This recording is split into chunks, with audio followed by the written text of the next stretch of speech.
নমস্কার বন্ধুরা, আশা করি সকলে ভালো আছেন, সুস্থ আছেন। থাম্বনেল দেখে তো বুঝে গেছেন কী নিয়ে আলোচনা করতে চলেছি। আজকে আমাদের আলোচনার টপিক 2026 সালে বিধানসভা ভোটে এই যে মুর্শিদাবাদ, এই মুর্শিদাবাদে যে 22টি কেন্দ্র রয়েছে, এই 22টি বিধানসভায় কে কোন বিধানসভায় এগিয়ে রয়েছে। কিন্তু 2026 সালে বিধানসভায় এগিয়ে থাকার লক্ষ্যে আমরা দেখব 2011 বা 2016, 2021 এবং 2024 সালে লোকসভা ভোটে কে কোনটিতে এগিয়েছিলেন। তারপরে আমরা বলবো 2026 সালে কে কোনটি থেকে এগিয়ে থাকতে পারে বা কে কোন বিধানসভায় এগিয়ে থাকতে পারে। তো বন্ধুরা, ভিডিওটা স্কিপ না করে পুরোটাই দেখুন। আমরা জানি মুর্শিদাবাদে যে 22টি কেন্দ্র রয়েছে সেগুলি প্রথম হচ্ছে ফারাক্কা, শামশেরগঞ্জ, সুতি, জলঙ্গি, রঘুনাথগঞ্জ, সাগরদিঘি, লালগোলা, ভগবানগোলা, রানীনগর, মুর্শিদাবাদ, নবগ্রাম, কান্দি, খড়গ্রাম, ভরতপুর, রেজিনগর, বেলডাঙ্গা, বহরমপুর, হরিহরপাড়া, নওদা, ডোমকল, জলঙ্গি। এই 22টি কেন্দ্রে কে কোনটি থেকে এগিয়ে থাকবে সেটা আপনাদের মাঝে তুলে ধরছি।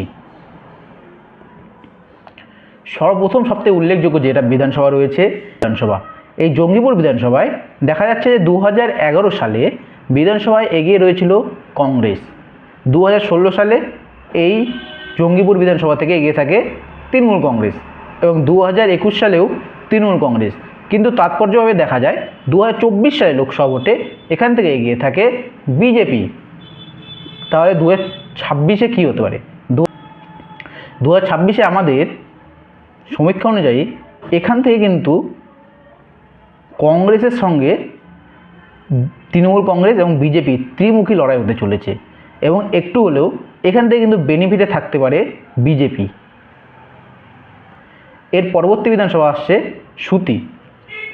এই সুতি বিধানসভায় 2011 সালে জয়ী হয়েছিল কংগ্রেস, 2016 সালেও জয়ী হয় কংগ্রেস, কিন্তু 2021 সালে এখান থেকে এগিয়ে থাকে তৃণমূল কংগ্রেস। 2026-এও এখান থেকে এগিয়ে থাকে তৃণমূল কংগ্রেস। কিন্তু একটা দিক ভাবার বিষয় আছে, 2016 সালে যখন কংগ্রেস এই সুতি বিধানসভা থেকে এগিয়েছিল সেই সময় কংগ্রেস ও বামপন্থী সংগঠনগুলোর সঙ্গে একটা জোট হয়েছিল, কিন্তু এবারে কংগ্রেস একাই লড়বেন বিধানসভায়। এই জায়গায় দাঁড়িয়ে একটু হলেও কিন্তু তৃণমূল কংগ্রেস বেনিফিটে থাকবে এবং এখান থেকে কিন্তু তৃণমূল কংগ্রেস জয় ছিনিয়ে নিতে পারে। এর পরবর্তী বিধানসভা আছে শামশেরগঞ্জ। এই শামশেরগঞ্জে 2011 সালে জয়ী হয়েছিল সিপিআইএম, কিন্তু 2016 সালে এখান থেকে জয়ী হয় তৃণমূল কংগ্রেস। 2021-এও এখান থেকে জয়ী হয় তৃণমূল কংগ্রেস, কিন্তু তাৎপর্যভাবে দেখা যায় 2024 সালে এই শামশেরগঞ্জ থেকে এগিয়ে থাকে কংগ্রেস। এবার তাহলে 2026 সালে বিধানসভা কী হতে পারে? এই শামশেরগঞ্জ থেকে কিন্তু এবার তৃণমূল কংগ্রেস বনাম কংগ্রেসের মধ্যে একটা হাড্ডাহাড্ডির লড়াই হয়ে এখান থেকে একটু হলেও কংগ্রেস এগিয়ে থাকতে পারে।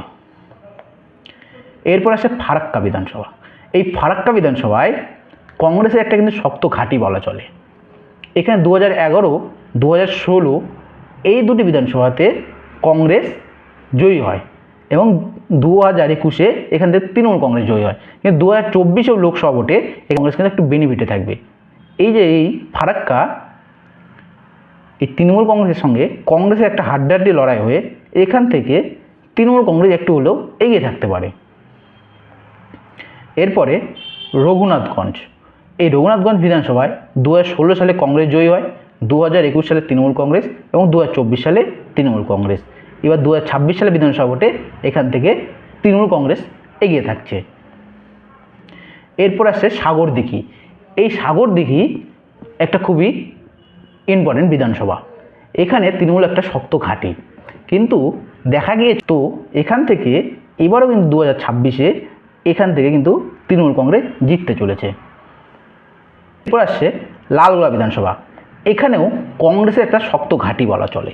এই জায়গায় দাঁড়িয়ে কংগ্রেস 2016 সালেও জয়ী হয়েছে এবং 2024 সালে লোকসভা ভোটেও এগিয়েছিল, কিন্তু 2021 সালে এখান থেকে তৃণমূল কংগ্রেস জয়ী হয়।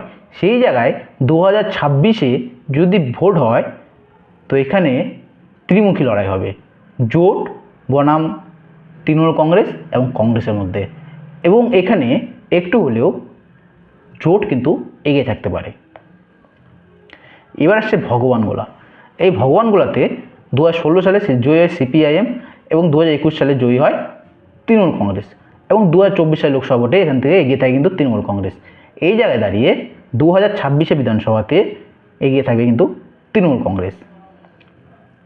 এবার আসছে খড়গ্রাম বিধানসভা। এখানে 2016 সালে জয়ী হয়েছিল কংগ্রেস, 2021 সালে তৃণমূল কংগ্রেস এবং 2024 সালেও তৃণমূল কংগ্রেস জয়ী হয়। কিন্তু এই খড়গ্রাম বিধানসভায় এবার দুমুখী লড়াই হবে, একটা জোটের সঙ্গে তৃণমূল কংগ্রেসের, এবং একটু হলেও বেনিফিটে থাকবে কিন্তু তৃণমূল কংগ্রেস। এরপরে আসছে নবগ্রাম বিধানসভা। এখানে 2016 সালে জয়ী হয়েছিল বামফ্রন্ট, 2021 সালে তৃণমূল কংগ্রেস, 2024 সালেও এগিয়েছিল তৃণমূল কংগ্রেস এবং 2026 সালে এই নবগ্রামটি কিন্তু এবার তৃণমূল কংগ্রেসের সঙ্গে কংগ্রেস ও জোটে একটা হাড্ডাহাড্ডি লড়াই হবে এবং এখান থেকে বেনিফিটে একটু হলেও কংগ্রেস থাকবে। এবার আছে মুর্শিদাবাদ। এটা খুবই ইম্পর্টেন্ট একটা বিধানসভা। এই মুর্শিদাবাদ বিজেপি অনেকটাই সংগঠন বাড়িয়েছে এবং 2021 সালে বিধানসভা ভোট লক্ষ্য করলে এখান থেকে বিজেপি জয়ী হয় এবং 2024 সালে লোকসভা ভোটে এখান থেকে বিজেপি এগিয়ে থাকে এবং 2026-এও এখান থেকে কিন্তু বিজেপি একটু হলেও এগিয়ে থাকবে। এরপর আছে রানীনগর। এখান থেকে জানেন, এখানে রানীনগরে এই বিধানসভায় বামপন্থীরা কিন্তু এগিয়েছিল 2024 লোকসভা ভোটে। তার আগে কিন্তু 2021 সালে বিধানসভা ভোটে তৃণমূল কংগ্রেস এগিয়েছিল। 2026 সালে বিধানসভা ভোটে যদি দেখা যায় তাহলে তৃণমূল কংগ্রেসের সঙ্গে বামপন্থীদের একটা হাড্ডাহাড্ডি লড়াই হবে এই রানীনগর বিধানসভা থেকে এবং এখানে একটু হলেও এগিয়ে থাকতে পারে কিন্তু বাম জোট।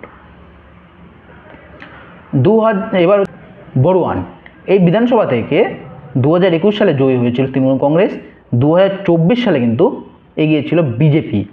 এবার 2026-এও এই বড়ুয়ান থেকে এগিয়ে থাকতে পারে কিন্তু তৃণমূল কংগ্রেস ও বিজেপির মধ্যে ফাইট হয়ে বিজেপি একটু হলেও এগিয়ে থাকবে। এরপর আসছে কান্দি। এই কান্দি বিধানসভা থেকে এবার কিন্তু একটু হলেও এগিয়ে থাকছে তৃণমূল কংগ্রেস। এবার আছে ভরতপুর। এই ভরতপুর বিধানসভাতেও 2024 সালে লোকসভা ভোটে তৃণমূল কংগ্রেস এগিয়েছিল এবং 2026-এও এখান থেকে কিন্তু তৃণমূল কংগ্রেস অনেকটা এগিয়ে থাকবে। এরপর আসছে রেজিনগর। এখান থেকেও তৃণমূল কংগ্রেস এগিয়ে থাকবে। এরপর আসছে জলঙ্গি। এই জলঙ্গি বিধানসভায় একটা তৃণমূল কংগ্রেসের সঙ্গে কংগ্রেস ও জোট এই তিন দলের মধ্যে একটা হাড্ডাহাড্ডি লড়াই হয়ে তৃণমূল কংগ্রেস একটু হলেও এগিয়ে থাকবে। এরপর আসছে নওদা। এই নওদা বিধানসভা থেকেও এগিয়ে থাকবে তৃণমূল কংগ্রেস। এরপর আসছে বহরমপুর। আপনারা জানেন বহরমপুর মানেই অধীর রঞ্জন চৌধুরী নাম আসছে। এই বহরমপুর এবারও কিন্তু কংগ্রেস তাদের জয় কিন্তু ছিনিয়ে নিতে চলেছে। এরপর হচ্ছে বেলডাঙ্গা। এই বেলডাঙ্গা থেকেও এবার কিন্তু তৃণমূল কংগ্রেস এগিয়ে থাকবে। এই কয়েকটা বিধানসভা নিয়ে আপনাদের মাঝে আজকে আলোচনা করলাম। যদি ভিডিওটা ভালো লেগে থাকে বন্ধুরা অবশ্যই একটা লাইক করবেন, শেয়ার করবেন এবং সাবস্ক্রাইব করবেন এবং কমেন্ট করে জানাবেন যে কোন বিধানসভায় কে এগিয়ে রয়েছে। আপনাদের মতামত অবশ্যই কমেন্টে জানিয়ে যাবেন বন্ধুরা। তো ভালো থাকবেন, দেখা হচ্ছে নেক্সট কোনো ভিডিওতে।